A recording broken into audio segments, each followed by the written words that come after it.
Hey guys, GHAZZY TV here with the Path of Exile 2 leading into point 3 patch, reveal TLDR of the reveal. I've not yet read the patch notes, which we can see right here, which seems pretty extensive. You know, it's a classic PoE patch notes list. I've not read this yet. I will be doing that right after this is recorded. I wanted to do a TLDR of the reveal stream that we just saw.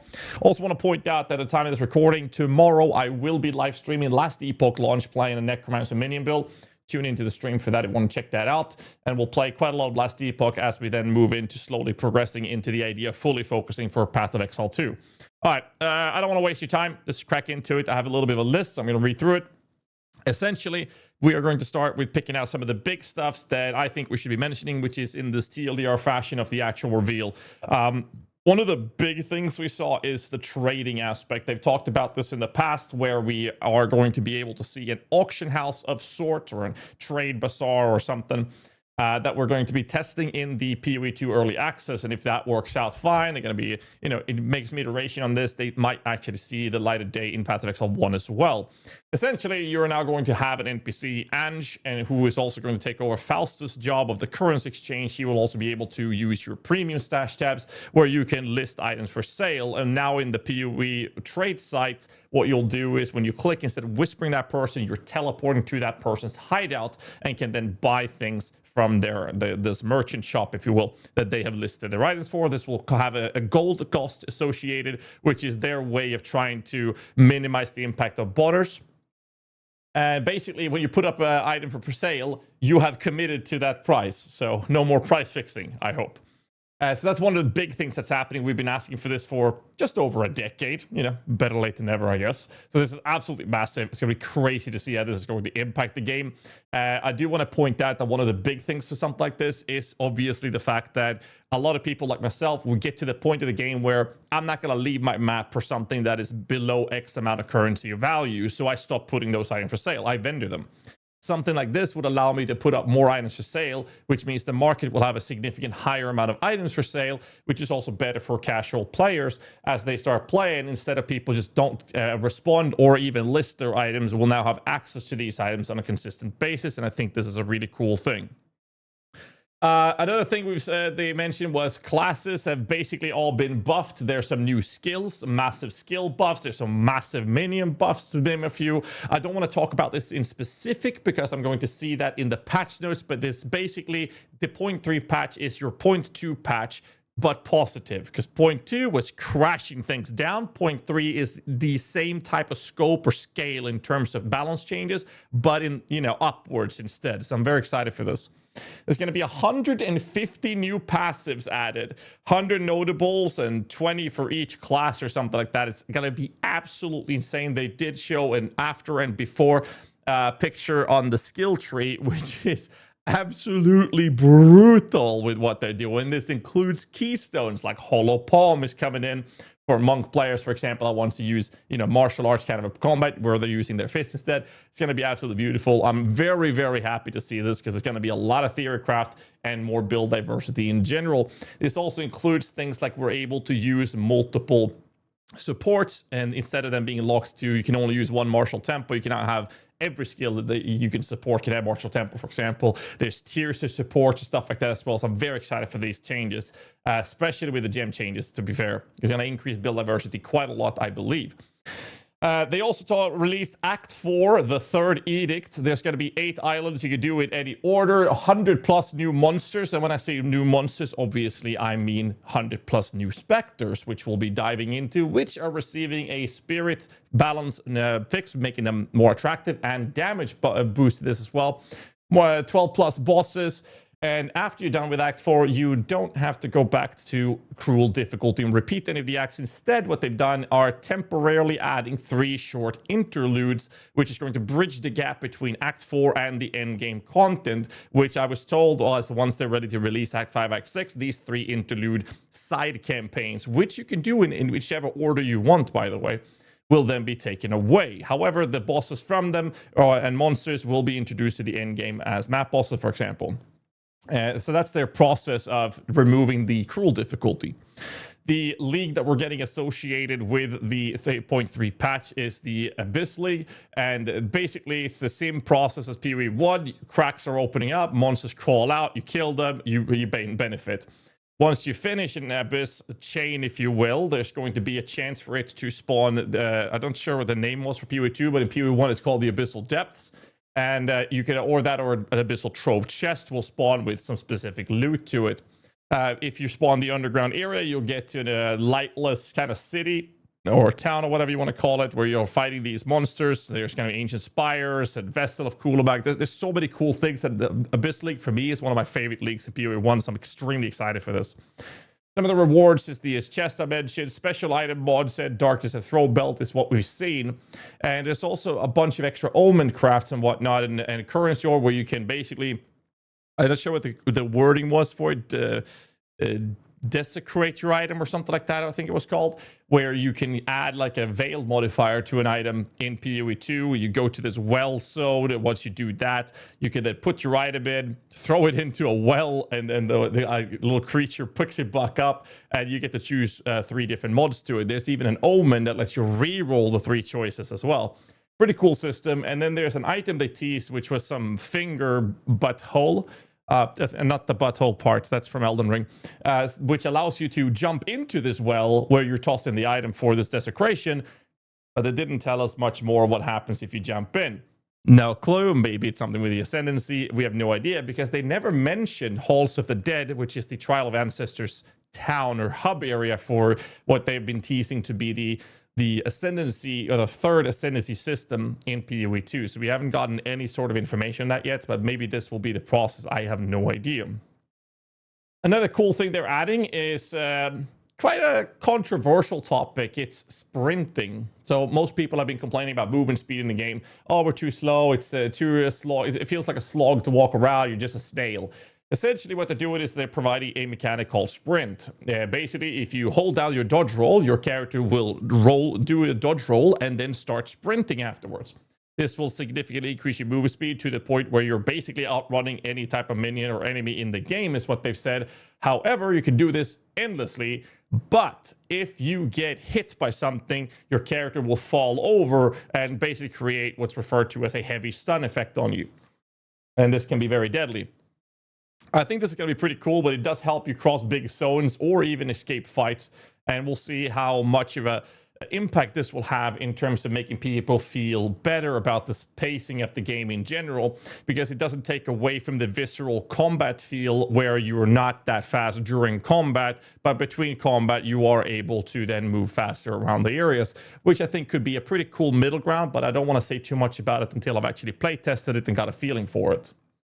As I mentioned slightly earlier, it's a support gem rework. We can now stack the same type of support gems with multiple skills. Gems now have levels and tiers as you progress, and they've also introduced what I would refer to as the PoE 2's version of Awaken gems. Now they have, I think it's called lineage support or something like that. That drops from specific targets, specific bosses, can drop you specific gems that has an even bigger, cooler effect to it, which still seems pretty cool in my opinion. And these level of tiers as you progress is, for example, there's a 50% increase cast speed gem. Level 2 would give you 20% increased cast speed as an example. And some of them has on the level 3 an even more special effect to it, which you could choose to run with, or if you prefer the level 2 version of it. So this again opens up a lot of type of build diversity option when it comes to designing your builds. The lineage support gems have 40 new special supports that is only from bosses and endgame, and they basically work like uniques but for gems essentially, and gives extra crazy effects like auto reload when you're doing a dodge roll. We saw that on the, I think it was double barrel, I think it was called, and we some extra projectiles. The one from the Stekama trial, Sarok, had one that Giga Spell Echo that repeats your cast twice instead and stuff like that. Looks pretty cool. And more to stuff in my alley. I'm going to try to speed this up, which is why I'm speaking so fast, because I will waste your time. There's massive witch changes. I have not seen all of it because I haven't read the patch notes yet. There's also massive minion changes. For example, they have removed the entirety of requiring accuracy for your minions, so they will now always hit.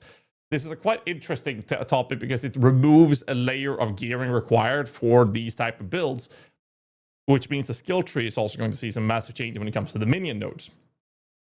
They also mentioned Spectres becoming stronger and cheaper. Not all, but the majority of Spectres, is what I was told, is going to see a lower spirit cost and become stronger, opening up more options for Spectres to be played. And now with the new Act and the Abyss monsters, we're now also going to see more monsters available to us, which means we are yet again going to go back to the data mine information on monsters and dig through that once that is data mined to see which Spectres we're going to be testing. I'm very excited for this one specifically.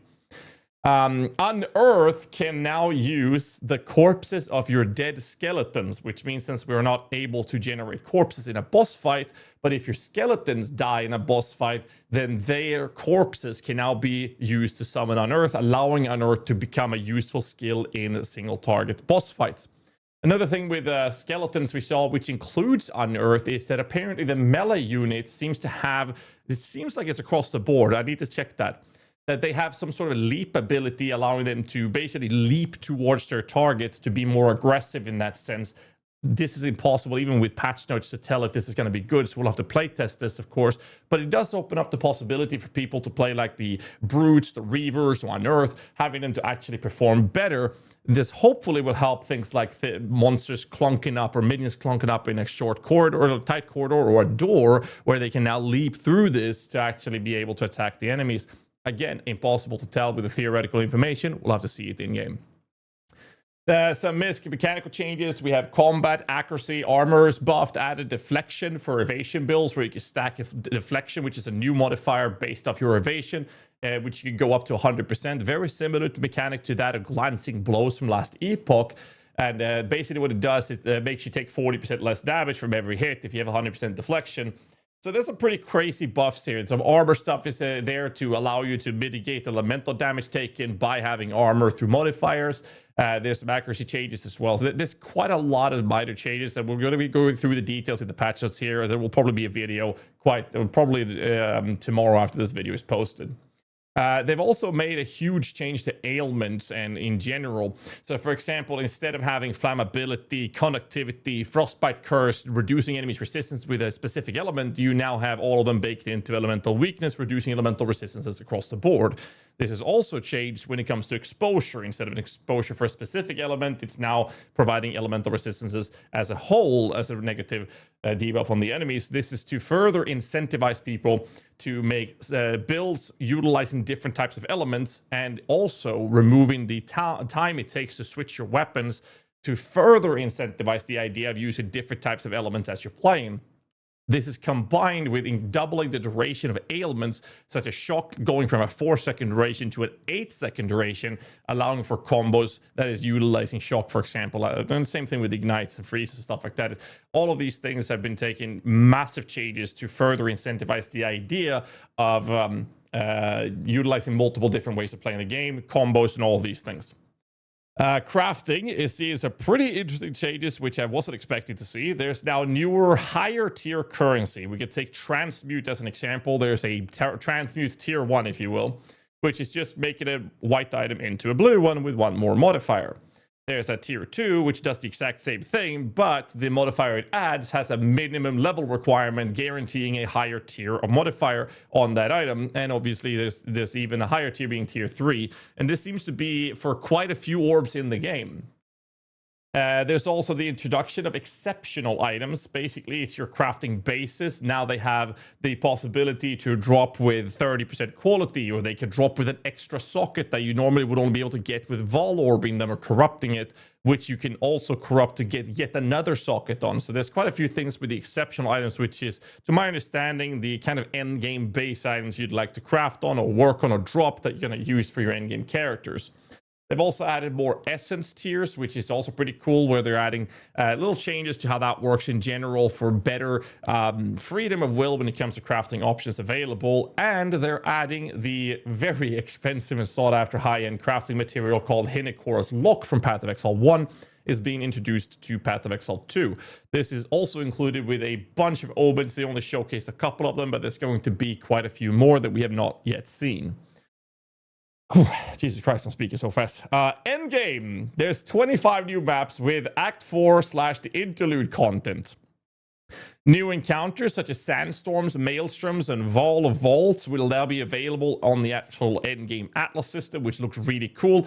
I believe it was a sandstorm where you have to do like 3 connecting maps to find like a beacon or something that will shut the sandstorm off, which would allow you access to the map where the sandstorm was visible, allowing you to engage with that map, which has a specific boss at the end. It was similar systems to the maelstroms and the Wall of Vaults that you could do this with as well.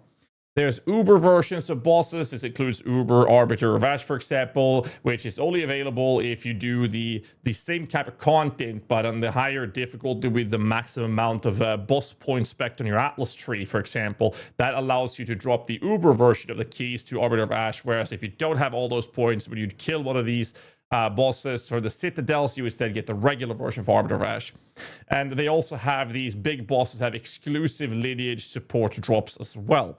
So this is basically me speeding through a TLDR of the reveal that we've done. I'm super excited for this. There's some massive changes to this, and I'll be diving into the patch notes to get to the specifics of these things. It definitely is going to be a big focus on crafting, but the trade system is probably the thing that I think most people are hyped about. But again, if you guys want to check some more stuff about this, there will be a link in the description below for more content to check out. Let me know in the comments below what you guys think is the most hyped part of the reveal that you guys thought was the best part of it. And I'll see you guys in the next one. And don't forget to hit the like button, subscribe for more content and all that jazz. I really appreciate support. Till next time, stay safe and keep rocking.